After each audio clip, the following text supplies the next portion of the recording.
పరిశుద్ధమైన నామముకై వందనాలండి. వివాహము అన్న విషయంలో ఘనమైనదని దేవుని వాక్యం సెలవిస్తుంది. ఎవరైతే ఈ దినాన్న అనేక విధాలుగా వివాహాలు చేసుకోవాలని ఆశపడి వివాహాలు జరగకుండా ఇబ్బంది పడుతూ ఉన్నారో ప్రతి యవన బిడ్డకి ఆయన ఈ దినాన్న తెలియజేస్తూ ఉన్నారు. వివాహము అన్ని విషయంలో ఘనమైనది. దేవుడు ఎప్పుడు ఎక్కడ ఎవరిని జతపరచాలో దేవుడికి తెలుసు కాబట్టి ఆలస్యమైనప్పటికీ కూడా దేవుడు జతపరుస్తాడు.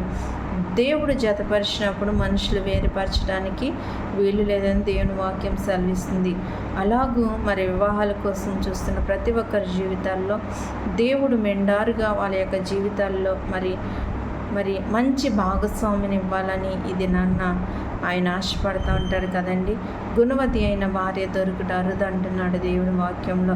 అలాంటి రీతిగా ఉండే స్త్రీలు ప్రతి ఒక్కరి జీవితాల్లోనికి రావడానికి పరిశుద్ధాత్మక వాక్యము ప్రతి ఒక్కరి జీవితాల్లో ఫలింపచేయునుగాక. ఆమేన్. అందరికీ వందనాలు.